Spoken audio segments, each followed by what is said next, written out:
أشهد أن لا إله إلا الله.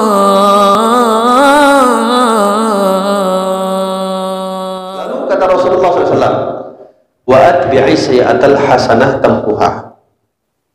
Pertama, pesan Rasulullah, ittaqillah haitsu ma kunta.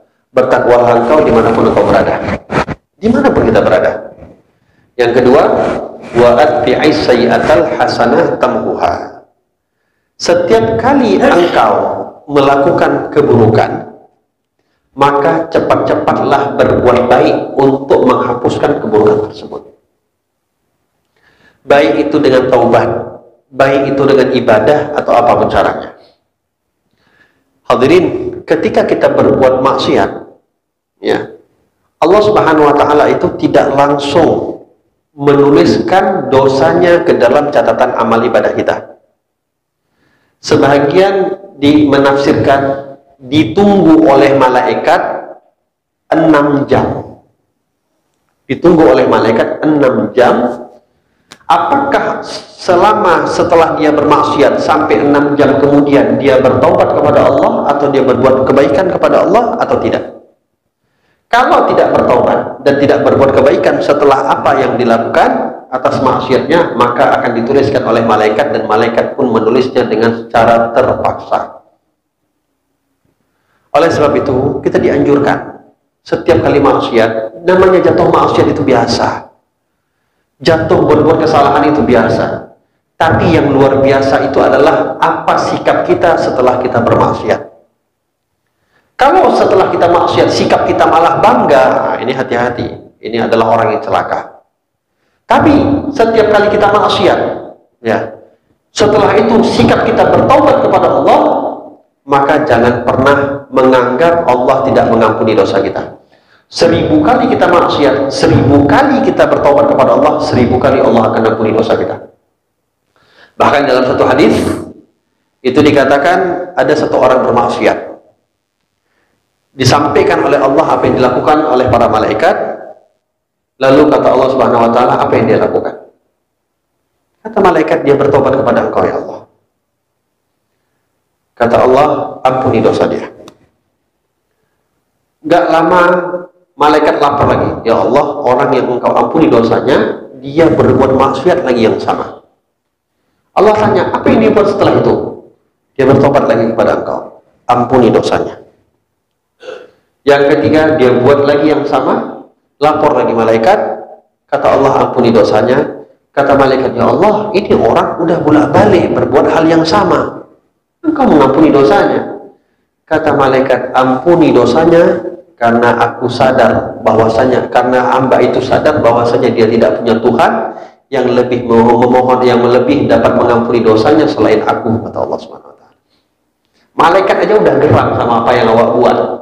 Tapi Allah yang Maha Rahman gak pernah menyia-nyiakan orang-orang yang bertaubat kepada Allah Subhanahu wa taala.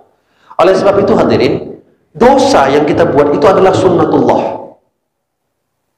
Kita ini harus berbuat dosa. Gak mungkin ada di antara kita yang gak berbuat dosa. Kalaulah manusia semuanya tak ada satupun yang berbuat maksiat, dan semua manusia, maka Allah akan ciptakan makhluk yang lain untuk ada yang bermaksiat kepada Allah. Kenapa? Karena Allah itu punya sifat ghafur, punya sifat maha pengampun.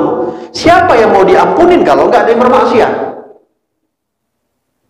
Harus ada yang bermaksiat, harus ada yang buat salah, baru sifat ghafurnya Allah itu terpakai. Tapi kalau nggak ada yang bermaksiat, untuk apa Allah punya sifat ghafur? Walihada Nabi bilang, al-insan mahalul khata' wa nisyan. Manusia itu tempatnya salah sama lupa. Jadi kalau manusia salah itu biasa. Yang tadi saya katakan, yang luar biasa adalah apa sikap kita ketika kita salah. Ketika kita berbuat kebaikan, apapun kebaikannya, nggak pakai ditunggu sama malaikat, udah ditulis duluan. Bahkan baru niat saja udah ditulis. Walaupun misalnya setelah habis berbuat kebaikan kita nyesal, aduh ngapainlah aku buat, tapi udah ditulis duluan.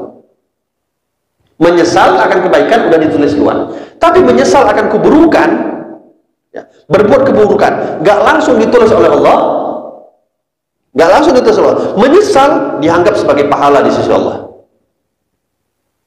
Ini kan luar biasa karunia yang diberikan oleh Allah Subhanahu wa Ta'ala. Oleh sebab itu, kalau kita berbuat salah, apa kata Nabi? Itba' sayyi'atal hasanah tamhuha. Setiap kali kita berbuat salah, cepat-cepat pertama kita taubat. Dosa ada dua, ada namanya shaghair, ada namanya kabair. Ada dosa kecil, ada dosa besar. Dosa kecil nggak akan diampuni kecuali, dosa besar nggak akan diampuni kecuali dengan taubat dan nasuha. Hanya taubat nasuha yang dapat mengampuni dosa besar. Tapi dosa kecil, hadirin, banyak amalan-amalan yang dapat mengampuni dosa kecil. Kita sholat, diampuni dosa kita oleh Allah. Kita berwudu dengan sebaik-baik wudu. Apa yang dilakukan oleh tangan kita ketika air wudu kita mengalir, semuanya akan menurunkan dosa-dosa kita. Ketika kita berpuasa, diampuni oleh Allah dosa-dosa kita. Dosa kecil banyak cara mengampuni, cara Allah mengampuni dosa-dosa kita. Tapi dosa besar gak ada kecuali taubat. Walihada, setiap kali kita bermaksiat, jangan pernah kita biarkan diri kita biarkan, udahlah, nggak apa-apa, nanti kapan-kapan aku tobat, aku mau. Jangan. Habis maksiat tobat dulu. Nanti lain cerita, kalau jatuh lagi, nggak apa-apa, tobat lagi. Yang bermasalah di antara kita adalah, yang capeknya itu kalau udah maksiat, udah pandi-pandi, udah bagus, Allah tutup apa yang kita lakukan, awak yang ngumbar-ngumbar sama orang. Bangga sama maksiat. Bangga sama maksiat inilah yang repot akan diampuni oleh Allah. Kenapa? Karena Allah sudah tutup, tak dinampakkan ketika dia bermaksiat, kok kitanya pula yang ngumbar-ngumbar. Walihada, dikatakan oleh ulama, setiap kita bermaksiat 6 jam ditunggu oleh malaikat, nggak langsung ditulis. Maka cepat-cepat bertaubat, jangan ditunda-tunda untuk kita bertaubat. Kalau kita taubat, apa yang dilakukan oleh Allah? Perbuatan kita yang buruk tadi, maksiat, diubah menjadi kebaikan di sisi Allah. Yubaddilullahu sayyi'atihim hasanat. Allah sebut dalam surah Al-Furqan. Kalau tidak salah saya itu di surah Al-Furqan. Ada yang hafal? Yubaddilullahu sayyi'atihim hasanat.